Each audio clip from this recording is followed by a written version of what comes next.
Cool. All right. Well, hello, and welcome to the Rock and Roll Podcast. I'm your host, John Harris, and today on the Rock and Roll Podcast, we have Pat Reilly. He's got a new album called Path to Transcendence, which released earlier this year. Right now, I'm being joined by Pat himself, and we're going to chat about this record. We're going to chat about a few things with regard to what's going on. Pat? What's up? What's going on? So, remember, it was actually released 2020. That's right. You know what's funny? I have written down January 3rd, 2020, and oddly enough, maybe I don't know what year it is anymore, Pat. I'm right there with you, man. I try to forget about time anyway. That'd be that's a good path of transcendence. You just forget about time because time, is it even real, Pat?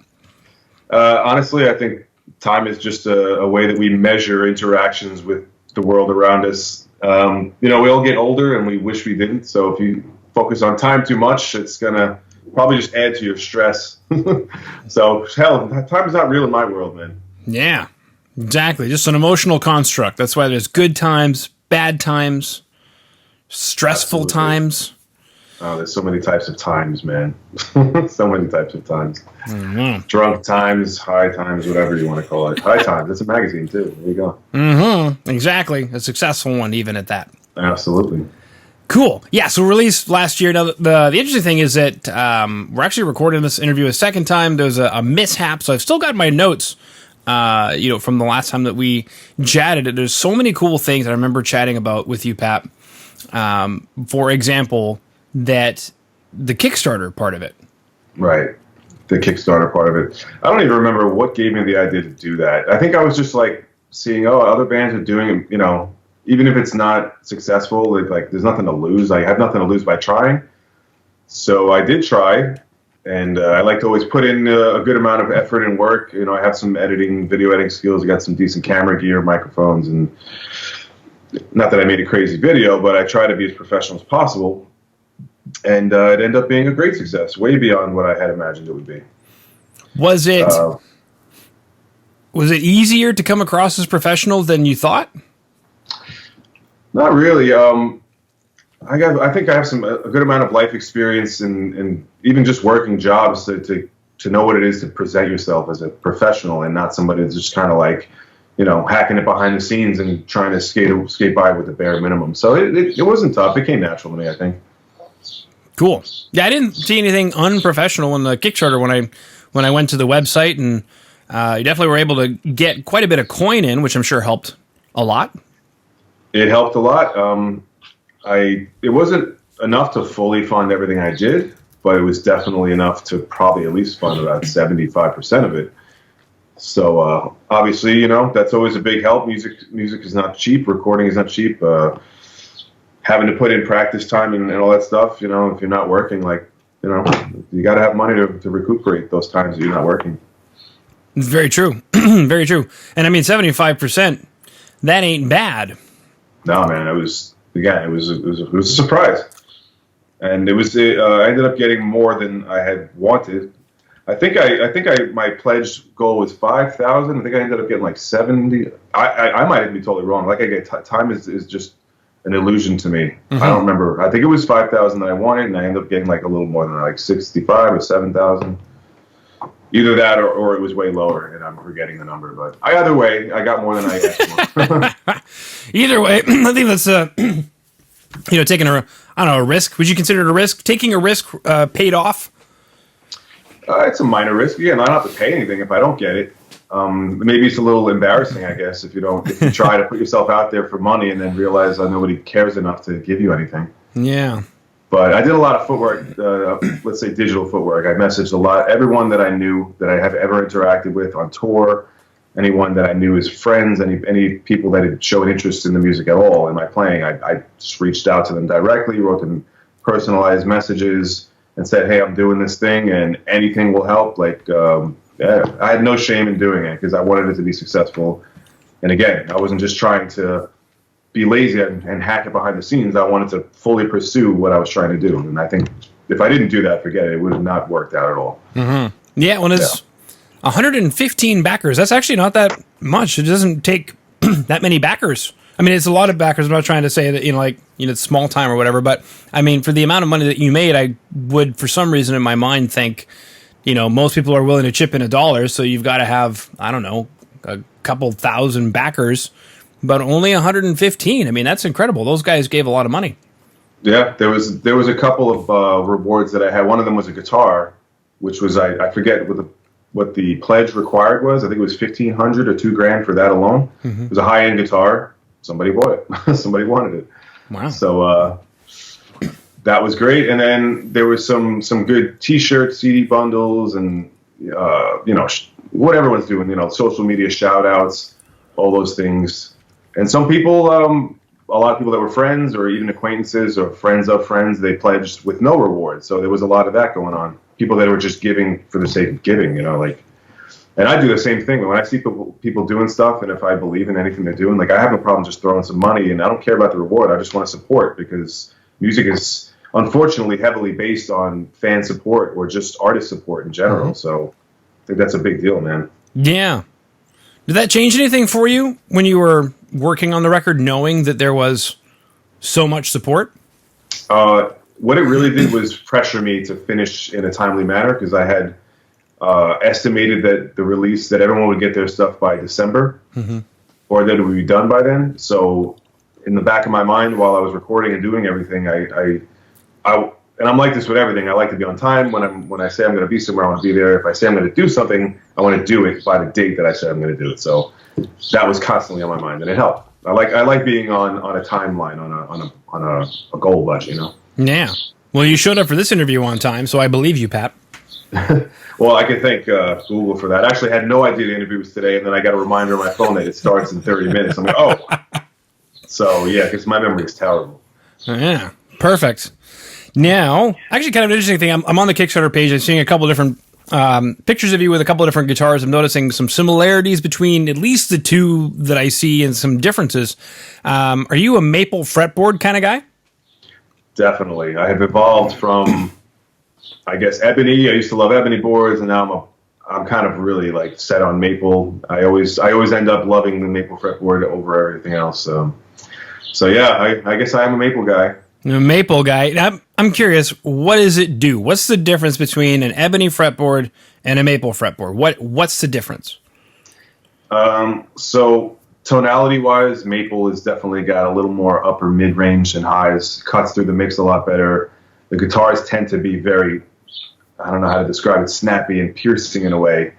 The tone just comes through a lot more clear, where ebony is a little more on the smooth side. It's not as sharp in the tones. If you pictured an EQ, I think the ebony, in the mids to highs, would be a little bit more subdued. Maybe there'd be a little more bass response in ebony. Maple is just cuts through everything like a knife. That's why I love it. Wow. And it feels nice too. Yeah. Mm-hmm. Yeah. Because ebony you don't have to maintain at all, correct?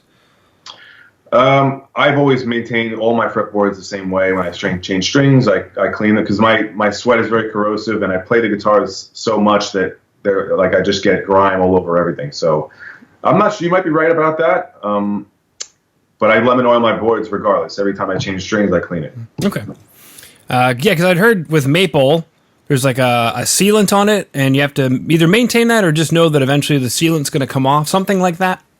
Well, there's definitely some guitars that have lacquered maple, okay, a shiny coat, which I don't like because it's kind of sticky. My fingers don't like that. Ebony is just a super hard wood. The only thing that really happens with that, sometimes it can crack because it's very brittle. Mm.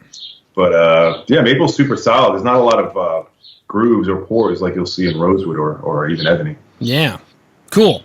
And then there's one guitar. It looks like a Fishman pickup. That's probably my Blue Prestige, right? The Blue Ocean, Frozen Ocean. Correct. That's an awesome guitar. I bet. Take us through that guitar. Is that Japanese made? Japanese made. It's an RG560 series Prestige. Forget the exact model. It's actually more, I don't like it too much for recording. It sounds great for live. For whatever reason, it just has a great tone when you're playing in a live setting, but recording, not my favorite. I didn't use it for anything on the actual CD, but I still love the guitar. It feels and sounds great. Just every guitar I have has a purpose, and it fits in certain places, and some don't fit in other places. But it's beautiful to look at. That was what the allure to that one. It's just so freaking gorgeous. I'm zooming in on it right now. I'm like, oh yeah. Yeah, frozen ocean blue. It's the name of that color. So nice. Yeah, very cool. And then there's the other one, which I don't even know what brand it is, but it's the purple one, and there's passive pickups of some kind. I believe that's also Prestige. I sold that one not too long ago, but I played most of the album on that guitar. Okay. I guess I don't like to say I got bored of it. I love the guitar. It's just I wanted something different, and I needed, obviously, to sell something to get something new, so I chose to sell that. Yeah, and then both have double locking Floyds. Yep, that's how I roll. Most of my guitars have those. I have some that don't. But I use those. It's just if I need to record something and I want to tune differently, I don't like to have a bunch of Floyds because you have to put a lot of effort into changing the setups and the tunings and all that. It's just a pain in the butt. Yeah, I remember those days. Yeah, it's a pain in the ass. But it's worth it. Yeah, back in the 2000s when Korn was not using a tremolo bar at all, but they were rocking RGs.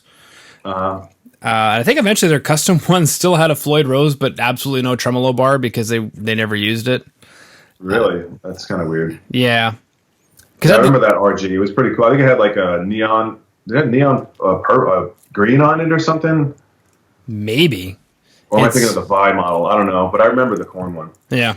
And then they have some even more updated ones now that I think have Evertune bridges in them because they realized that really it was just the locking tuning part. They didn't want to be out of tune that much. Right. Yeah. The Evertune bridges, I've heard so much about them. I never spent a lot of time with one. I've played them, and I guess they're set a different way, but like I was trying to bend on one, and I'm noticing like the pitch isn't changing. I'm trying to bend it. I'm like, it's still in tune. Like, this is bugging me out. Yeah. And somebody's like, you could change that. You could change that. Oh, I'm like, okay, well, that's cool. Because if I couldn't, I'd be like, I would never want a bridge like this because I do a lot of bends. So yeah, it's bugging me out, man. Yeah, they're expensive. I hate they're very expensive though. That too. It's some kind of expensive voodoo. Yeah, man. But it's cool. A lot of people use them. I guess if you're sticking to one tuning, it's probably a really solid choice to go with. That's what I've heard. Because as soon as I heard that you could, like, exactly as you said, bend a string and the note doesn't change, I was like, that's voodoo. I don't want to be part of that.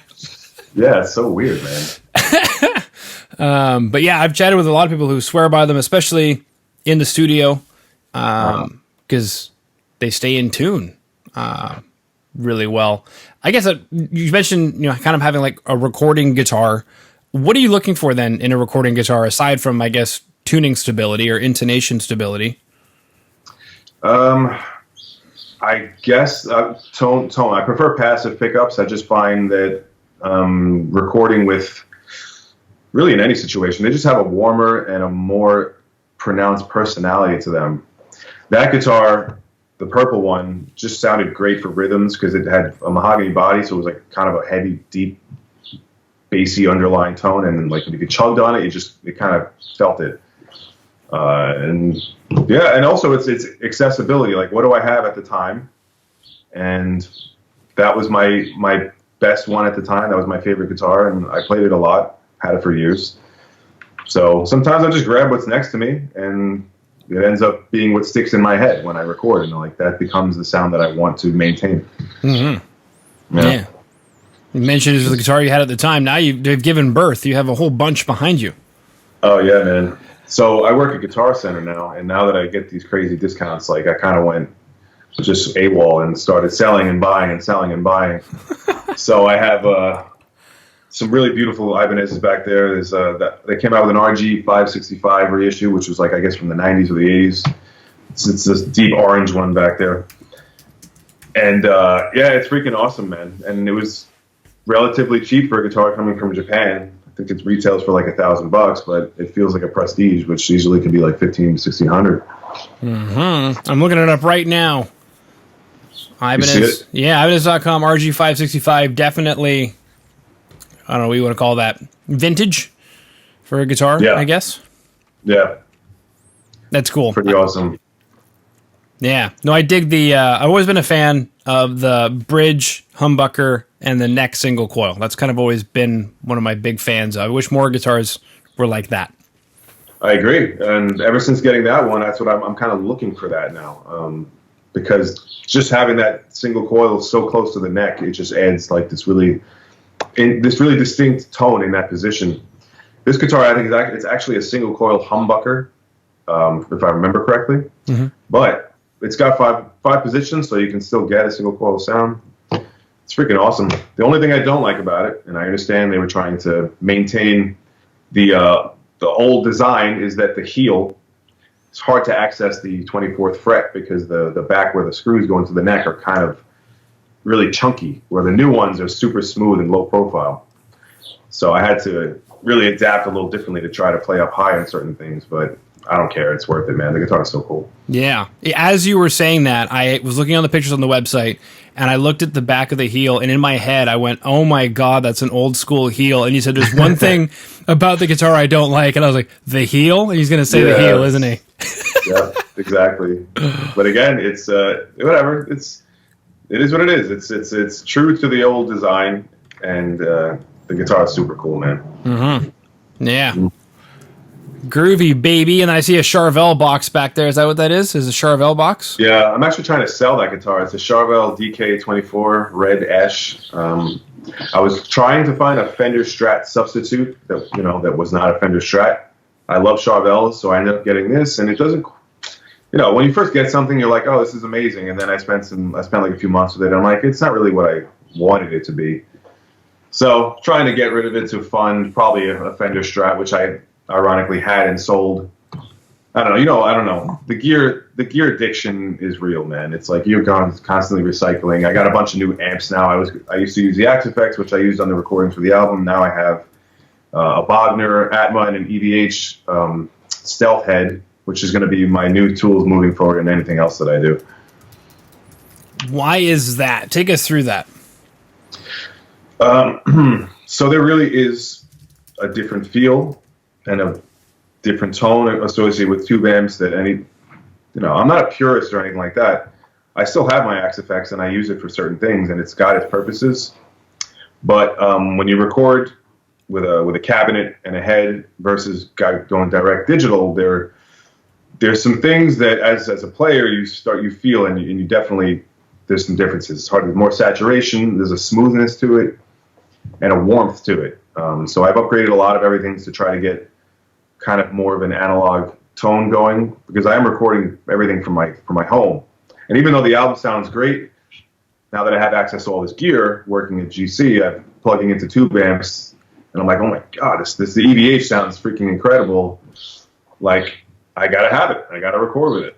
And I have one song that's done. It's waiting to be mixed. That I did everything on the EVH, and a new Schecter bass that I bought, which is also awesome. And then it just sounds. There's a difference, and like I can tell. Listeners probably can't tell. I probably can't tell if I'm listening to somebody else's song if they recorded on a tube amp or not, and that's why it's really, the Axe Effects is great, but there's something that I know is there, which I guess keeps me satisfied in that way. Mm-hmm. Back and forth. Yeah, there's always a back and forth battle between gearheads, guitar players versus digital versus analog tube, like which one's better. Like, the truth be told is, like, they all have their purpose. One's not better than the other one. I'll never say that tube is better than digital, because I love them both. I guess it's just a stage in my life that I'm starting to go back towards tube amps. That's really all it is, man. Yeah. I mean, funny story is I was watching a video where Devin Townsend was mixing one of his most recent records. Right. And he went down to the Armory in Vancouver, which is a legendary studio space. Everyone from AC/DC to Nickelback is recorded there. Mm-hmm. And he just lined up every single amp and cab and microphone they had, which is a lot, and recorded everything and reamped and did the whole bit, and came back home with, his real 5150, his real Mesa Boogie, whatever, his real everything. And he said that at the end of the day, when he was mixing, he couldn't get any of it to fit, so he reamped it through his Axe Effects. That's amazing. And I believe it. I totally believe it. You have so much control over your tone with the fractal. And there's other stuff that I know the Kempers are good. There's a lot of stuff out there, but there's just so much going on in the Axe effects that you can make it fit, you know, especially with reamping. Like if you have your dry DI signal, the Axe effects can pretty much do whatever you need it to do, you know. Yeah. You really can. Exactly. Yeah, cool. dude.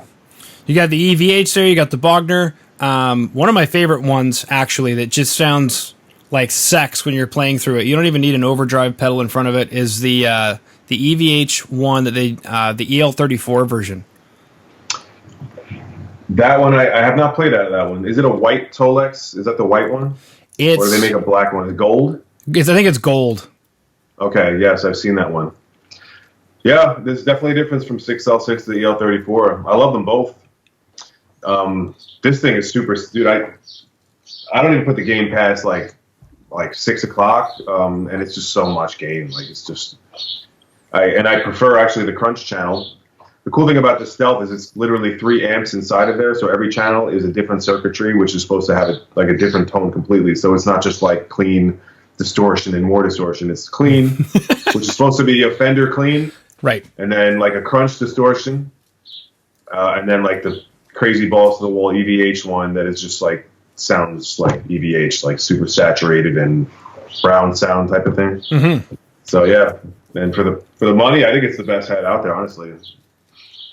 Yeah, they managed to do something, take over the market, and whether you're using a PV blockhead or their 6505 reissue, or you're onto the Fender stuff. I mean, it's all over every record in almost all genres now. Yeah, I don't know. The EVH name just managed to just completely control the market when it comes to high gain amps. It's amazing.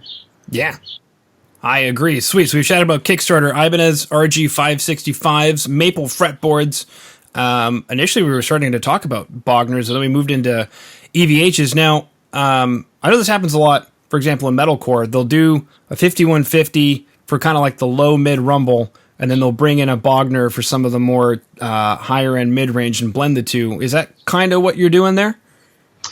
Interesting you say that. Actually, that's what I did with the Fractal on the recording. I used the 5150 kind of as a bass underneath in the mix, which you can't really hear, but you can feel it. Yep. And then I used an Engel Savage amp sim for the cut, you know, for the pick attack and for the mid range. The reason I got the Bogner is because, so I'm a huge Evergrey fan, and I know they mainly use Bogners.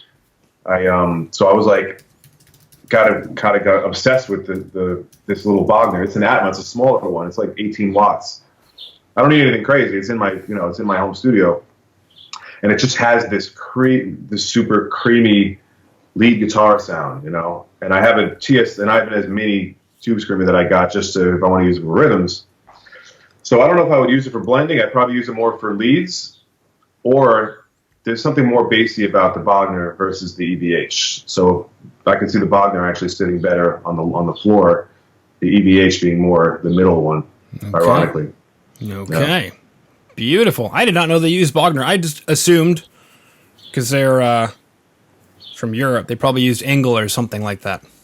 Right. So now they've been using Bogner for a long time, and apparently they have custom-made Bogners that are made for them, because I messaged Tom on Instagram, like, what are you using any overdrives in front of your amps on the recordings? Because their rhythms sound super tight and crystal clear. And typically, like, the Bogners I've heard don't sound that way. They sound more chunky and fat. Yeah. So he's like, well, ours are custom made. I'm like, okay, well, that explains it. So basically you can't get that sound because those are your amps and nobody else has them. Yep, exactly. Yeah, their last album sounds great, and I just assumed it was Jacob Hansen doing some reamping magic. Oh, I'm sure it is. That guy's such an amazing engineer. I'm hoping he's supposed to be mixing the song that I have, the single that I have coming, and actually have Tom singing on it. But he's so busy that I have to wait a long time to get it to happen. So, but it's fine. I'll wait. If I have to wait to get Jacob's magic, then I'll wait. Yeah. Okay. That leads us into a rabbit hole, and I don't know if we have time for this rabbit hole. We're going to try and make it happen, Pat. Okay. Is that why you wanted Jacob to work on it? Was because of his work in general, or just his work with Evergrey? I figured since I got Tom to do guest vocals, I know Jacob works amazing with his voice. Yeah. The song is it's got a very similar vibe and feel to a modern Evergrey song. So I'm like, if anyone can make it sing and be, the best it can be, I know it's Jacob. So that's why I definitely, I'll wait it out for him. Like, I can try to mix it myself and stuff, and it'll probably come out sounding like a decent, I don't know what word to use. Like, I can mix it, it'll sound okay, good enough for release, but it's not going to sound obviously like what Jacob can do. So I'll wait it out. Yeah. Yeah, that last album was incredible. I was listening to it, and it doesn't sound like there's a lot of vocal tracks in there, but it still cuts through. It's sitting exactly where it needs to sit. Yeah, it's hard to tell when it comes to his stuff. Everything is so finely tuned. Like, it sounds simple, but not. It's very complex, the mixes, but they're crystal clear. Nothing is drowning anything else out. There's no conflicts and everything is just perfect, so it's amazing. Yeah. Beautiful. Okay. All right, so we chatted about Kickstarter, Ibanez RGs, Maple fretboards, EVH and Bogner amps. Now we've talked about Jacob Hansen. Last time around, I know we chatted about Superior drummer and axle effects, which we touched a bit on here. We even chatted about Ernie Ball strings, because at the time you had just a bajillion packages of Ernie Ball strings everywhere. I still got them. I just moved them. I'm trying to rearrange my space here. But yeah. It looks like just regular old Slinkies down there, but do you use the Paradigm set at all? I don't. So I don't know. I know there's differences with strings, but for the amount of guitar that I play, I don't think any set of strings is going to last longer for me, because my fingers just corrode the strings quickly, or this dead skin, all that nasty stuff. I got to clean my strings on every use, and also like I don't need to spend double for a set of strings. I have the Ernie Ball endorsement. The strings are whatever they are; they're cheap. I have been using these for 20 years or more. Like, why do I need to change strings? Like, I like the sound that I have. I don't need to. I have enough problems searching tones with amps and guitars. I don't need to get into string tone chasing. What's the point, dude? Like, it's just too much, man. You got to cut it off somewhere. That's right. True story. I went to the guitar store to get a set of strings. They didn't have what I wanted, and then there was. It's kind of funny. I always go for like an Ernie Ball something, and then I walk out with D'Addario, because sometimes D'Addario is just kind of always there. Yeah. And so I tried, like, okay, I'll try these NYXLs. They cost more, but whatever. I'll try them. They're available. They're in the gauge I want, blah, blah, blah. Put it on. Distinctly brighter than just like the regular XLs for sure. But then I ended up finding that I just turned down the treble on my amp. So I'm like, okay, so either way, we're ending up at the same spot. Yeah. Yeah. And you're paying more money for it. And did they last longer? I don't know. I just changed them a week or so ago. I mean, they definitely sound brighter, I'll tell you that much. But are they going to last longer? I'm waiting to see. Again, yeah. So, I mean, those they're not stainless steel strings, are they? No, they're probably nickel. They're nickel plated, but they got a carbon core or something. Like Ernie Ball, I did too much research in this recently. Ernie Ball uses a tin core with nickel plating. Okay. But yeah, so the metal compound is a little bit different. So they're not as bright as stainless steel, but they're approaching as bright as stainless steel. Yeah, I think stainless steel is a big mistake anyway, because they kill if your frets are not stainless steel, you're going to destroy your frets way faster. Because you just, stainless steel on nickel, you're just asking for your guitar to die. You refret jobs. And I don't know, what's the benefit of, like you said, if you want it brighter, just turn it up like a hair, like your presence or your treble, like. Yeah. I think it's a lot of it comes down to marketing, man. They just want to sell more strings, which is cool. But, you should see, you've seen it at my job. There is just strings upon strings, and every brand has like 7 different series of strings. Like, it's totally unnecessary. Like, whatever. But they're making money, good for them. Like, they're a great company. Exactly. All right, cool. Well, Pat, thank you again for coming on to the show today. Thanks, man. Thanks for having me again. Good to see you again.